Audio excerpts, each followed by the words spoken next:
What is this wildflower? She looks at the dried petals in your palm, then lightly touches one with her fingernail. Chipped white polish covers the nail. It's long and sharp, like a mini dagger. The petal crumbles on contact. Pretty. Looks like a dried maybell. Is that the one you caught? Sambo style? Why was it there? Why was there a flower on the roof? I don't know, officer. Because of the wind? Or an admirer? Any admirers, miss? Admirers? I'm too old to be a debutante. And this place is no fashionable society. I noticed your room is close to mine. I have a personal question. Yes, you're just one room away. Very personal. Were you in Sunday night? I need to know what I did before I lost my memory. You do not need to know that.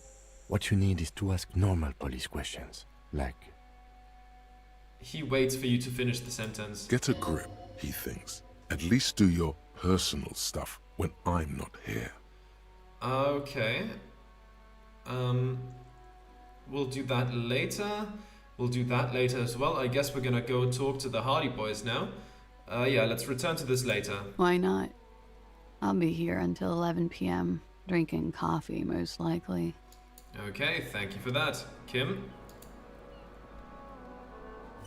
Looks like we have more to discuss with those so-called Hardy Boys. Half their reasoning just went out the window.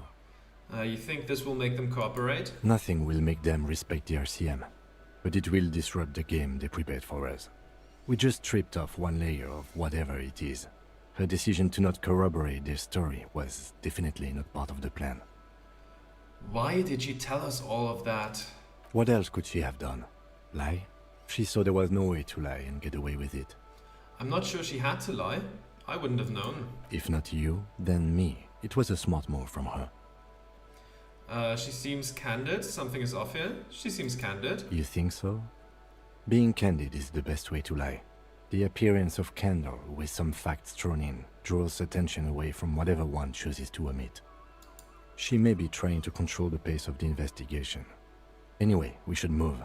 I suspect our inquiries will bring us back here soon enough. Okay, let's quickly do something. I will do some things, you know, before I show what I need it for, because I know what I need it small, for. heavy door. No lock in sight. Push. It's barred from the inside. You hear the bar rattle in the brackets. Sounds like it's heavy too. Very sturdy. Where does this lead to? I don't know, Lieutenant Ufrater. He makes a note. It is not the first closed door we found in this building. There is also your mysterious blue kitchen door. Do you think it's important? I don't know. The further we get, the more this building seems to be tied to the case. Below, the hostel cafeteria creaks and groans under your added weight. A skeleton of composite support beams and cantilevers. Tap on the roof with my foot. A dull thump. Somewhere inside, a wind brace rattles from the imperceptible motion of the building. The vigilantes, the cadaver, and a number of people connected to the case are in or around this building. This door is part of it. It's not unimportant. So maybe the door below is a mega investigation? No, still a mini investigation. He pretends to make a note in his notebook. Let's drink some. And let's kick the door in, hopefully. There we go. Something cracks inside. Very nice. It is an unbelievably satisfying sound. Nice. The young woman nods. Filling you with a belief in your own body. Good. Sounds like the property damage wasn't in vain, at least. Would it hurt to look in? Let's see. Let's step inside. Okay, what do we have here? There's a tiny hole in the wall. You see a bedroom on the other side. You can almost see the shape of a man and a woman writhing inside, bathed in drug sweat and dirty linens. Bottles lie around everywhere. What were those people doing in there? You lean closer to the peephole instinctively. I bet they're doing something quite unnatural. They're sensationally unnatural. If your mesolimbic reward pathway were to venture a guess, one of the bottles is probably being put somewhere it doesn't belong. Okay, calm down, electrochemistry. I think I can see into Clasier's bedroom from here. You can barely see through. Better not to jump to sensationalist conclusions here. The footprints on the floor, however, definitely suspicious. Boring footprints. I want to jump to sensationalist conclusions. Of course you want to, electrochemistry, of course you do. But I guess we're gonna look at the footprints now. You clearly see footprints in the downy carpet of dust covering the workshop floor. Jackpot. These, unlike everything else here, are new. Someone's been here within the last week or two. 3 weeks maximum, from the dust coverage. It could easily have been 1 week too. You know, officer. He looks at you. This is good. He likes it. There's a little smile there, in the dark of the workshop. The Blue Door was a mega investigation after all. It has now converged with our main investigation, which I would say is quite large. Okay, what does this mean? It means someone snuck through what seems like a secret route, behind our rape victim's room, in the recent weeks. This may prove to be significant. Let's have a closer look then. Crouch and study the footprint. Large prints, most likely made by boots. The size is hard to determine. Sole could be bigger than vamp. The soles have left the pattern, uniform, horizontal lines. This print doesn't look like the odd-soled print we found at the hanging, Kim. The size looks about the same, actually. They're not the same shoe, but they could be the same person. This doesn't look like the worker's boots from the hanging, does it? No. These little horizontal lines are different. They look custom-made to me. Or some kind of foreign print. Hard to say. Still a boot, though. Okay, let's get up. Everything around you is quiet. The prints crisscross the workshop floor. Let's move on. Okay, there's something here. The pinball machine has been taken apart and gutted. What's in this drawer? Ah, pinball maker's code. +1 empathy, +1 hand-eye. Okay, that could come in handy. That's just positives, no downsides. Let's take a look. +1 empathy, M knife locks blues, plus hand-eye coordination for no reason. Okay, this dusty old coat used to belong to someone called M knife locks. The name is stitched into the silk lining. It smells of moss and ancient engine grease, but fits you perfectly. A strange, lonely emotion fills you when you tighten the belt around your waist. Okay. I'm gonna unequip that for now. Let's see, what does it look like? Okay. Pretty good, pretty good. I'm gonna put that one back on, or maybe this one this time around. Just for the sake of it. Yeah, fuck the world. There we go. Also fits with the black jeans a bit more. And the black and white hat. I think this is quite fitting. Okay. And this, of course, is updated. Let's talk to the Hardys as soon as we get down. Schematics for a pinball machine, futurism themed. Boxes of tools and replacement parts line the shelves. Small windows taped shut with black plastic. You can't see outside. Okay, and we're downstairs. Let's take a look around. What do we have here? Oh, 5 real. Sure. A note. NB. The spare key is tied to the bush outside the corner room window. This pinball is white Diora. The back glass shows a female figure in mourning. Okay, before we talk to that machine, let's... Oh, right, we have those things as well. Dried maybells. This wildflower this is the wildflower you caught one of a bouquet of muguets. I don't know how to pronounce that. I don't know that word. I'm sorry. That you found on the whirling roof. It's shedding its petals quickly in your pocket. 6 crumbling petals rest on your palm. They're white, a bell-shaped crown. What is this, Kim? This is the Insulindian lily, called Maybells or Lucille's tears during the Revolution. Girls used to pin these on soldiers before sending them off to battle. Who pinned them? Which side? The revolutionaries, so the communards and the anarchists. White's their color, but the custom started in the suzerain's army, so it held meaning for the king's men too. It's about girls and boys more than sides. Girls sending off boys who are going to their deaths, then also dying themselves in the ruins from dysentery and consumption. It's a symbol of the Civil War. Does this flower blossom in early spring? Yes, but not this early, not to my knowledge. It looks dried, preserved. Is it a coincidence, it being on the roof? Maybe. Maybe not. We'll see. Okay, very well. Let's put it The back in our petals feel pocket. dry and fragile in your hand. Water flows under the channel bridge. Dark water. You rub your sides for warmth, but there is none. Let's blow on our fingers. Inland, above the Martinez distributary, the channel that brought wastewater from the silk mills of Jamrock, and then dead bodies during the war. The wrinkled fingers of an old man crush flower petals, then sprinkle them in the stream like white salt. Okay, we'll interact with the letter a bit later. Let's quickly equip the speed. Let's put it in this hand. Was that enough to... Yes, that was enough to let me use it. There we go.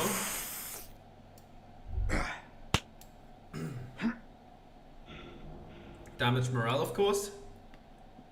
Over there, in the corner, The pinball machine. not just any pinball machine. This is the pinnacle of pinball. Cornelius Gurdi and the Mountain Goats. It's lit. You can't wait to get your hands on it. Kim, are you seeing what I'm seeing? The pinball machine. Gordy's Goats, a classic. Wait, you've played it? A little. Feels like a lot. Too much to play it again. Let's take a closer look. Pull out the machine. Ah, great. The lieutenant sighs. Cornelius Gurdi and the Mountain Goats reads the golden lettering on top of the back box. There's a small column of text underneath.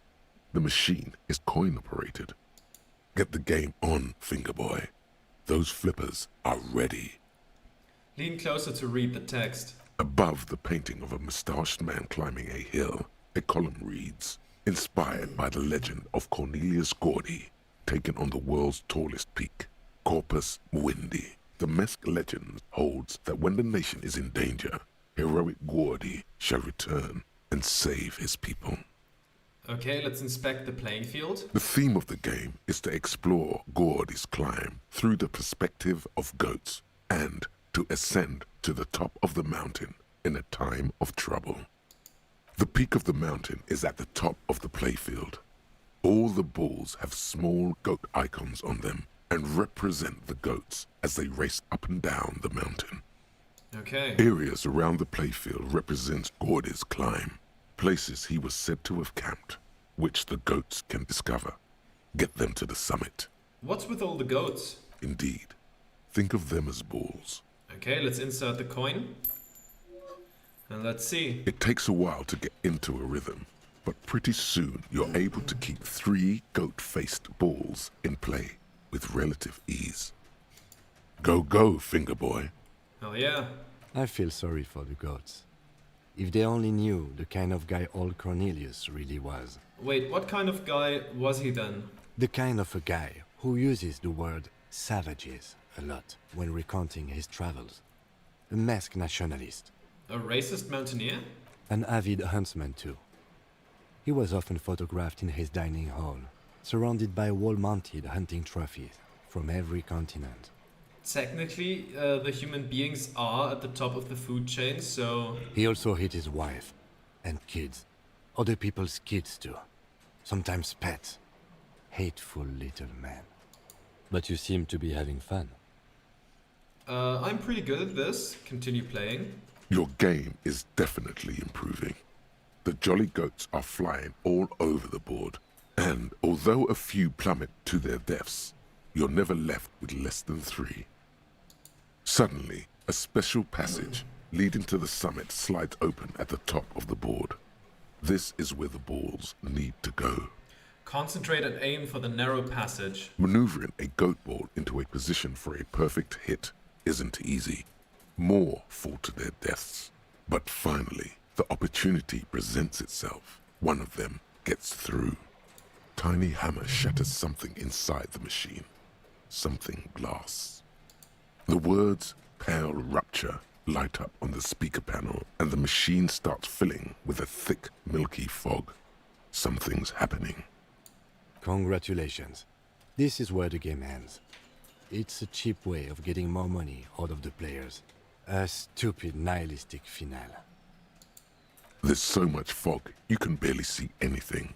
Some is actually leaking out of the machine, and one by one, your goats start slipping, disappearing into the milky nothingness. This can be navigated. The balls leave almost imperceptible disruptions in the fog. Use them to calculate where they hit next. Okay. You're down to your last goat, going mostly by sound. Eyes are useless at this point, but that goat is something special. 5 times you snatch him back from the jaws of death. Okay, our speed ran out, so let's take some more. There we go. Brings it up to a 42, which still isn't great. Because my reaction speed, just simply put, isn't great. Kim, it can be done, just watch. I am. I've seen it before. Played it too. You will eventually make a mistake and then it's all over.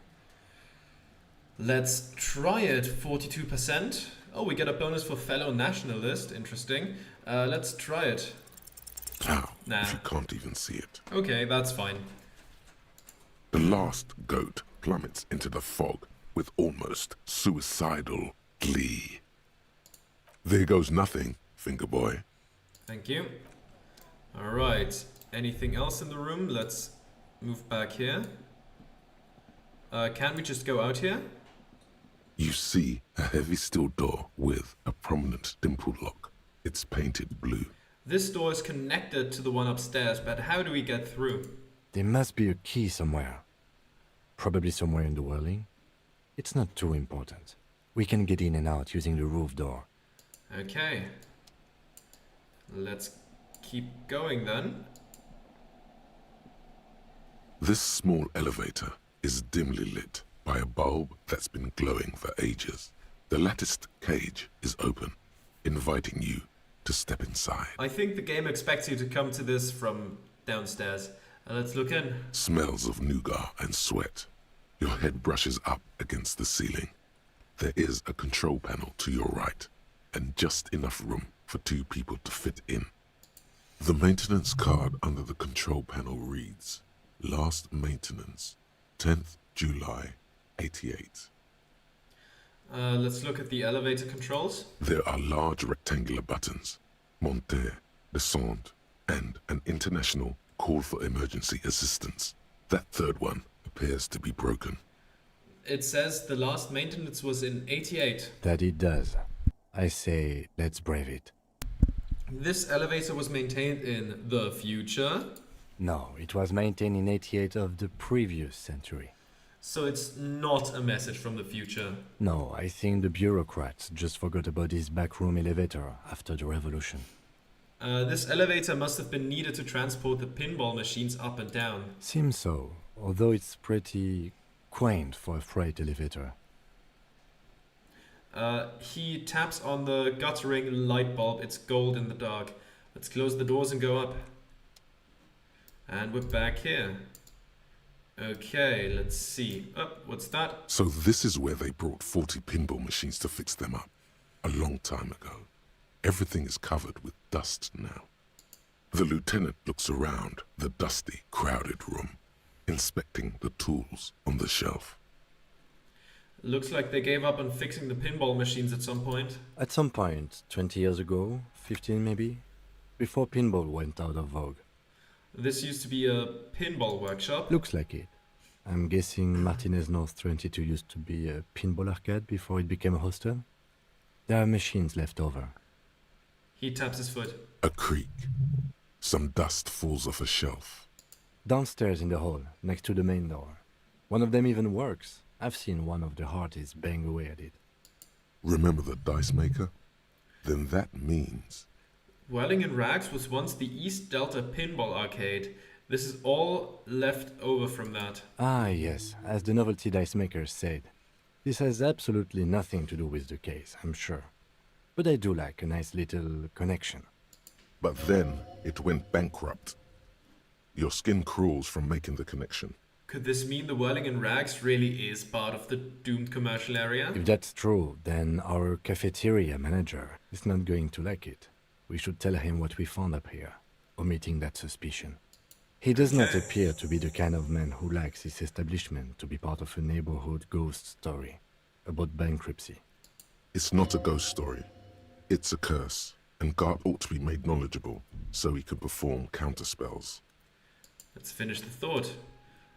Okay, let's go out this door again. And I guess through here. Then down the stairs. And through this door, down this staircase into the main floor of the Whirling, where we will quickly talk to Guard and then I guess to the Hardy Boys. Wow. Just wow. I hope you really enjoyed yourself up there. Had a cathartic experience. Because for the rest of us, that really sucked. Oh yeah, my karaoke. It's safe to say this is about your karaoke performance.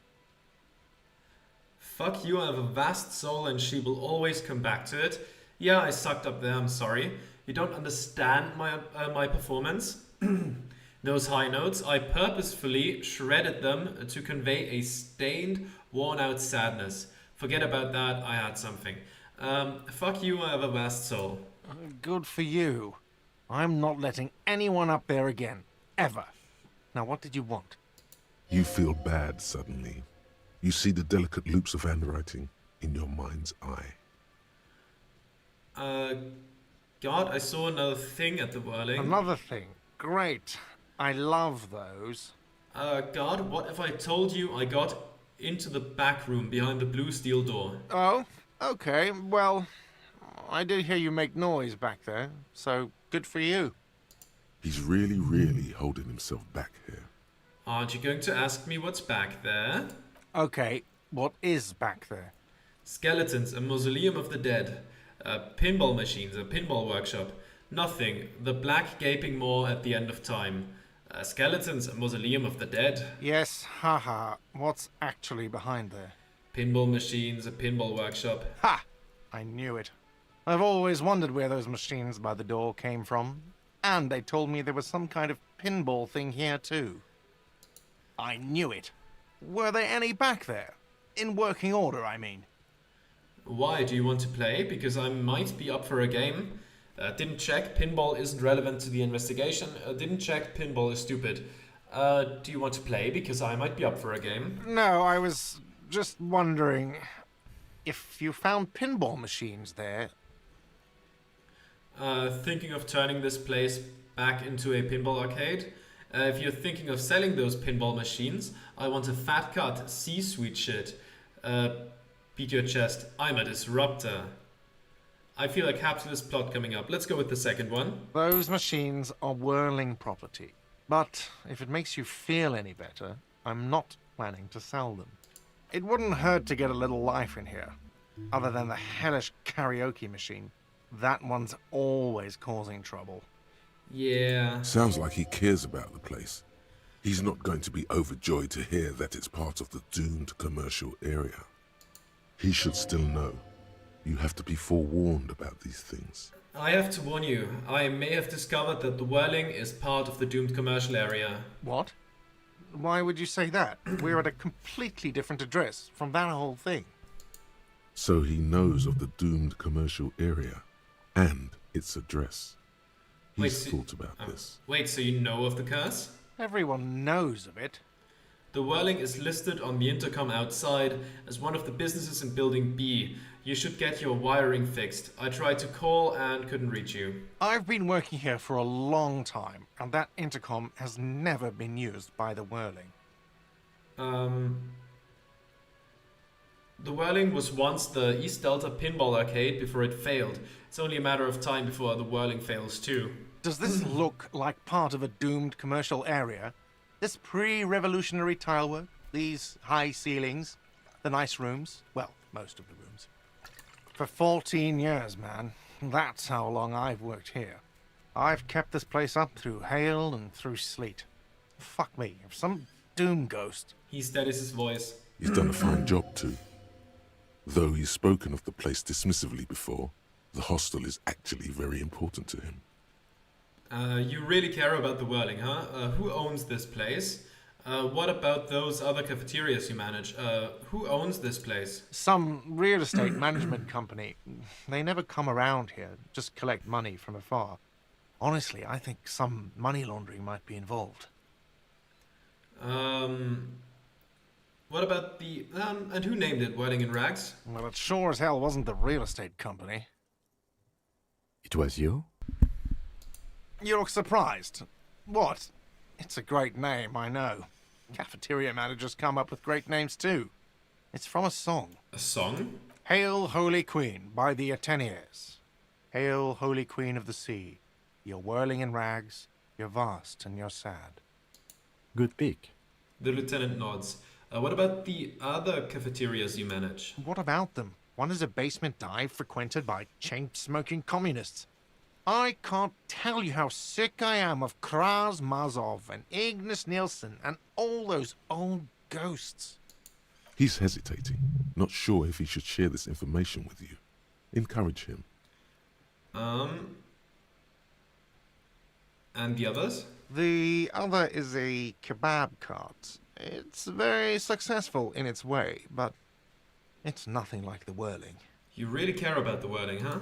Yeah, it's slowly growing on me again. It's beautiful in its own way, especially for this neighborhood. I've been trying to keep it that way, even if it is part of the damn doomed commercial area. Aha! So you finally admit it? Yes, your police skills have delivered. I'm sure you'll get a commendation, maybe even a promotion. Well, good luck to you with this place then, or well, too bad it's all doomed then. Too bad it's all doomed then. Whatever. Was there anything else? Because I need to think about how I'm going to get those pinballs in here.